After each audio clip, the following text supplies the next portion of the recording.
The horseman is really confused, thinking about what happened just now. It felt as if all the damage caused by his attack was instantly rebounded. He shows Elizabeth in front of him, asking her what she just did to him. Elizabeth ignores him, thinking that even the queen's magic can't harm the clothes Leping created with his own hands. So he deliberately made him attack just now to let him pave the road to his own destruction. Leping's clothes are shining a beautiful blue light. He says to the horseman that everyone says he is the hero. But wait a minute, is he finally going to show his power? Nah, just kidding. In the next moment, Leping comes to his senses. He is really nervous, thinking fortunately it is as he thought. He serves Elizabeth as he provides her delicious food, and she protects him in exchange. Therefore, as long as he is useful to her, she won't let him die. No matter the degree of danger, it's not worth mentioning in front of the Demon Queen. Anyone who wishes to kill Leping is the same as them trying to destroy the queen's rice bowl. He won't lie, she is Leping's patron. In the same moment, the horseman thinks Elizabeth is truly baffling. He says to Elizabeth that she is so prideful and forgetful, but he only used less than half of his strength just now. When facing a great stallion like him, she could have found joy. But Elizabeth decided to reject his iron hoof. So, the horseman jumps in the air and starts attacking Elizabeth. He says the next one will be a full blow. If Elizabeth has the ability, keep rebounding.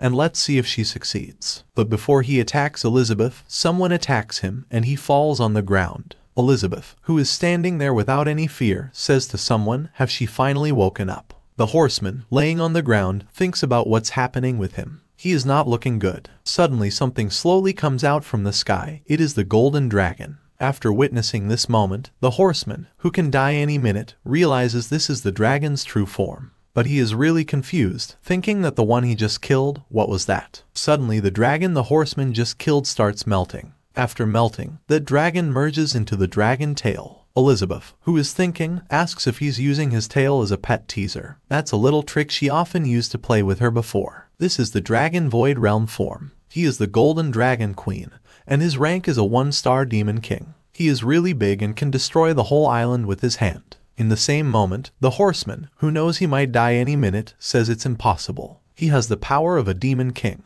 There's no way he can lose. But before he says something more, the dragon uses his finger and kills him. Finally, the horseman is dead. Leping is really surprised. He asks Elizabeth if this is real. Elizabeth, misunderstanding Leping, says that she knows that Leping already discovered it a long time ago. Suddenly, everything turns gold, and the whole island starts disappearing. Elizabeth explains that this space where they are isn't real. It's just an illusion that the dragon created. After everything disappears, everyone is floating. Leping is really surprised after seeing him floating in space. Elizabeth, after seeing Leping like this, says to him, "Even if magic is your weak spot, this wouldn't escape your perception." In the next moment, the dragon says something to Elizabeth in the demon language, and Elizabeth also replies to him. After hearing Elizabeth's words, the dragon starts crying, and tears start falling from his eyes. Suddenly smoke covers the dragon's whole body. In the next moment, he turns into a cute loli. She asks Elizabeth if she is really his master and that she was waiting for Elizabeth to be back. She is Emilia, Elizabeth's pet. Elizabeth says to him, "You have already been promoted to the Demon King level. Are you still that naive? I originally didn't want to come here and wake you up because you're so clingy." But she catches Elizabeth's leg and says Elizabeth has been gone for 500 years without a word.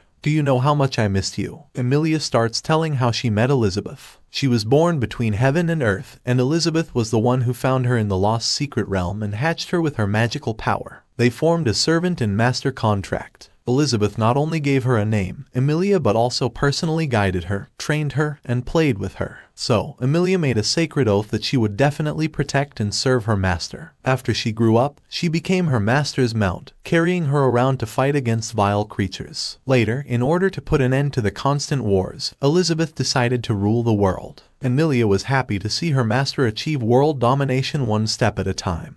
But since then, she noticed that Elizabeth's smile has become fainter and fainter. She thinks that Elizabeth is getting stronger and she is too weak to help her. Unexpectedly, when she went to patrol the world in Elizabeth's stead, Elizabeth went to pull out the holy sword to find the legendary hero, and there has been no news since then. In the conference room, everyone is really sad after Elizabeth goes to search for the hero. Aristotle, minister of mankind, says 10 years have passed, and Her Majesty's reputation can only intimidate everyone and barely keep the situation stable. In fact, there have been undercurrents surging, and the crime rate continues to rise. Mogul, Minister of Orcs, says that's correct. Several great chiefs of the Orc tribe have already announced their separation from the tribe. They can't be suppressed without Her Majesty's aid. Heimerdinger, Minister of Dwarves, says so. They can't just do nothing and be like sitting ducks. Otherwise, the longer the hidden danger is left to brew, the greater the damage it will cause when it breaks out. He suggests everyone go to their respective regions and stabilize the situation while waiting for Her Majesty's return.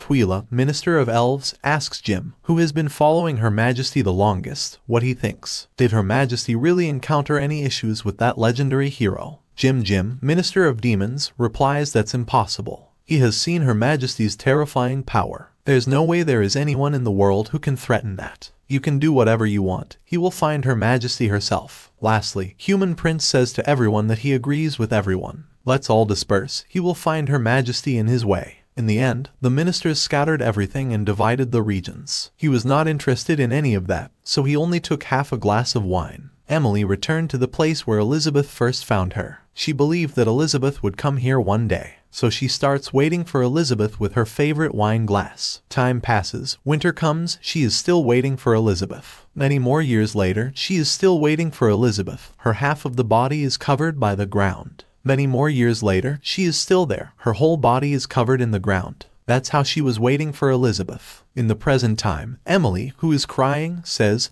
"Finally, Elizabeth returned. She was waiting for her." Elizabeth replies, "Isn't that great? It seems like the long wait has taught you to let go of your playfulness and grasp meditation, which is the key step to reaching the Demon King level." Emily doesn't pay any attention to Elizabeth's words. She asks Elizabeth to not leave her behind again, thinking that it turns out that Elizabeth left without a word for 500 years just so she can grasp meditation and reach the Demon King level. Everything Elizabeth has done was for her. Leping interrupts their conversation and asks Elizabeth to stop talking about the past. She has to quickly save little girl Annie. Suddenly, little girl Annie opens her eyes and asks Leping where they are. Leping is really happy after hearing Annie's voice.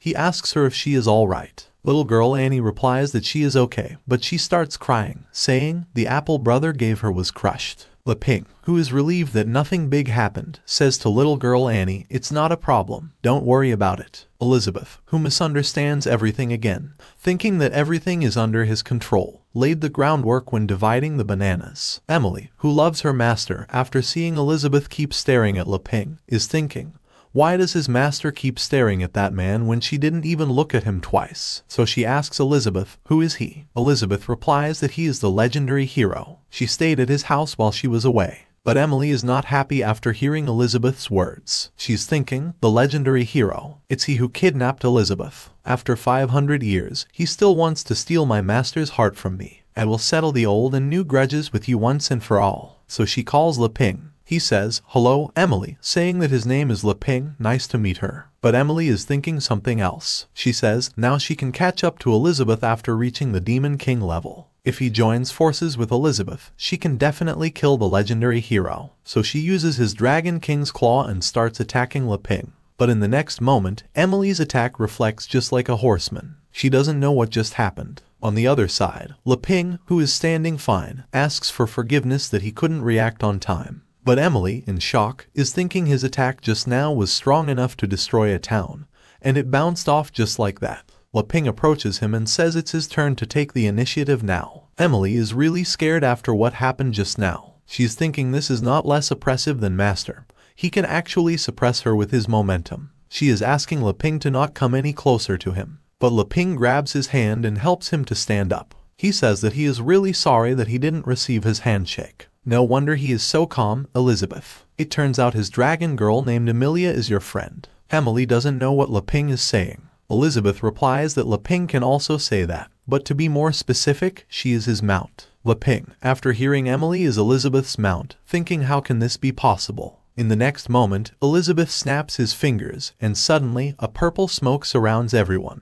In the next moment, they teleport into Leping's house. Elizabeth says to everyone, that will be all for today. Emily is really happy after seeing Elizabeth's skills, saying, "Master, it's so cool." Because that was something she could only create after stepping into the Demon King realm. Elizabeth absorbed it in an instant with no effort at all. She is truly worthy of being called a monster. Leping is also happy, saying, so it's that easy to return. Thinking, as long as he holds onto Elizabeth's thigh tightly, all his troubles will be nothing more than child's play. But little girl Annie is not happy because Leping's house was too far away, and she passed out from the teleportation. Elizabeth asks Leping to please send Annie in first so she can rest. Elizabeth still has some things to tell Emilia. Leping says okay to Elizabeth and gets little girl Annie into the house. After Leping leaves, Emilia asks Elizabeth what she wants to say to her, saying, please don't hesitate to give me orders. I can't wait to serve master. Elizabeth asks Emilia if she has heard about the Demon Realm's Dark Guild. Emilia replies that even if she has not been outside in the past 500 years, she still heard some news of the Demon Realm before she fell asleep. So she explains that it was established by that guy Malfoy, the Prince of Mankind, and asks Elizabeth if she knows him.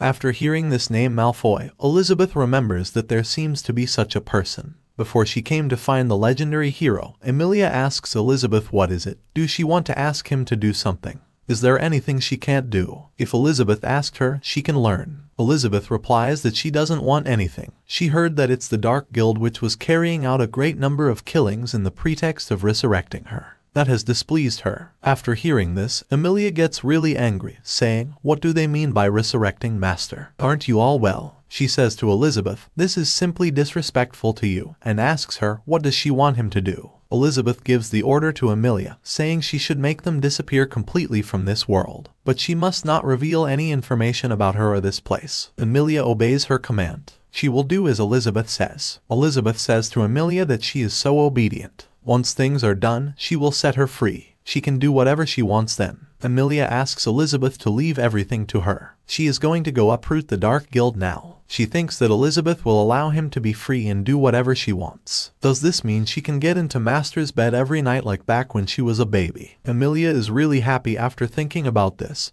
so she opens his wings and gets into the sky. When she is flying in the sky, suddenly something starts coming towards him. And in the next moment, something hits Emilia and boom, Elizabeth watches everything from the ground. Emilia is really confused, thinking what just happened. Who dared to attack him? To be able to penetrate her skin, it has to be at the level of a demon sovereign at least. And it's an extremely dangerous monster. She must eliminate it as it's a potential threat to Elizabeth. The one who attacked Emilia is none other than our robot dog, who thinks that Emilia is an intruder. So, he activates his target status detected and sees that Emilia is still alive. He increases his defense level to 2 and starts attacking Emilia. Emilia, who is still confused after seeing something coming towards him, uses his Dragon King's wings and stops the robot dog's missile attack. Emilia is really happy, saying to the robot dog, choosing me as your opponent. You've made the wrong choice. But in the next moment, her facial expression suddenly changes. She gets really shocked after seeing so many missiles coming towards him. Emilia can't block so many missiles and gets attacked. His whole body gets burned after the attack. But the robot dog doesn't stop there. He finds out that Emilia is alive. So, he increases the defense level to 3 and starts preparing to launch his next attack. But before he launches his attack on Emilia, suddenly he hears a voice saying to him, "Stupid dog." This is Elizabeth's voice. She says to the robot dog that this is her person and asks him to let her go. The robot dog, trembling with fear after hearing Elizabeth's voice, says to her that he has received the command, and the person has been added to the whitelist. Emilia, after getting attacked, is thinking that this place is terrifying, and she has to be alert next time. In the house, Leping is making orange juice for little girl Annie. He asks Sister Annie if she is feeling dizzy, suggesting she try drinking a glass of orange juice as the orange's taste can clear up her mind. She thanks Leping for his hospitality and starts drinking orange juice. After drinking, she feels something from this orange juice. Each fruit pulp contains rich magic power. When it bursts open, it forms a fresh torrent of magic power, opening up the nerve cells in her body and sweeping away the fatigue. She thinks this feeling, it's a highly advanced divine magic. Because of this juice, her mind gets clear. Suddenly, she starts seeing a nun who is saying, "I am you, and you are me," asking little girl Annie to stop suppressing his true self. After that, little girl Annie starts crying, tears falling from his eyes. Leping, who is lying down on his sofa, says, "Indeed, the sofa at home is still so comfortable. Really, going out on an adventure is not for him." Sometime later, Elizabeth enters the room and asks little girl Annie if she has remembered everything. Elizabeth explains that Annie's ancestors once swore an oath to her that the Jim Jim clan would always stay loyal. If Annie's bloodline has completely awakened, the power of the oath will too. After hearing Elizabeth's words, little girl Annie realizes Elizabeth is none other than the legendary demon queen who ruled the world 5,000 years ago. She asks Elizabeth if she is really the legendary demon queen. Elizabeth replies, yes, and says that she is the ruler of this world, Elizabeth. But little girl Annie is really confused because according to ancient records, Elizabeth died with the legendary hero, Leping. After hearing the story about the hero and demon queen, says, although I'm a little embarrassed to say this, I should be the hero. Little girl Annie is really surprised after hearing what Leping just said. She thought the truth should be like this. Back then, brother Leping and sister Elizabeth fought the ultimate battle for the position of the strongest. Within a month of fighting, they developed feelings for each other. In the end, they gave up fighting for the title of the strongest and fell in love, and started living in seclusion for 500 years from then on.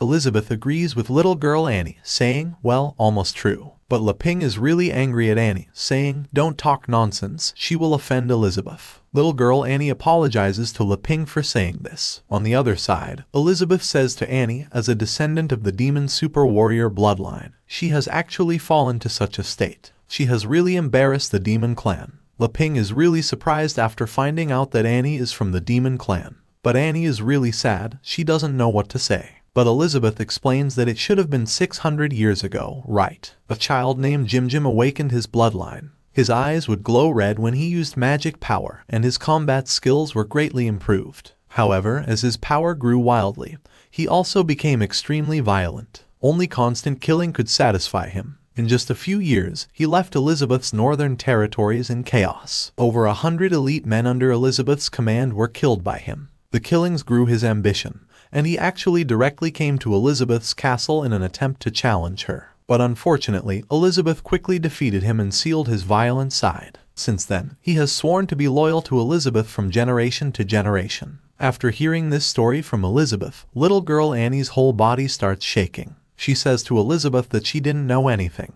From her first memory, she has been living in the church's orphanage. The nuns, brothers, and sisters are her family. Elizabeth explains to little girl Annie that she killed everyone in the orphanage when she went berserk. She couldn't accept the reality, so she imagined that she was waiting for the nun to come back. Elizabeth is thinking that she is not there, but with his power, Jim should be able to become the overlord of the tripartite. Why did he step back like this? What about the others? Looks like there is much she doesn't know. But little girl Annie doesn't want to accept the reality. She says that her brother and sister are still alive. They are waiting for her in the orphanage. But Leping is really confused. He asks Elizabeth, didn't they meet her brothers and sisters at the market? Elizabeth says to him never mind and uses his skill transfer door, saying let's just expose the lie and see what her so-called younger siblings are. In the next moment, we can see the transfer door is open. On the other side of the door, we can see a bunch of soft dolls. After seeing these soft dolls, little girl Annie starts calling them brothers and sisters. In the next moment, the dolls transform into Annie's younger siblings. They ask Annie to come play with them, saying, Sister Annie, come back quickly. But before they come, Elizabeth closes the transfer door, and little girl Annie's younger siblings again transform into the soft dolls. Elizabeth asks little girl Annie if she gets it. She used all his magic to sustain the dolls. This is why she always stays at the magician level. In order to get rid of the Dark Apostles, Annie awakened her bloodline to protect her loved ones, then went berserk and killed them. This is what the truth she has been avoiding is. Little girl Annie starts crying. She doesn't want to accept the truth. She says it can't be real. Suddenly, his head hurts. Purple energy starts covering Annie's body. She is going to lose control. But before she does something, Elizabeth knocks him out with his finger. Elizabeth knows Leping wishes to help her, but she must remind Leping that she is only passed out temporarily. If she can't control herself and loses it again, Elizabeth is afraid the whole town will be destroyed. Leping says to Elizabeth that he understands and asks her to let him try to solve this.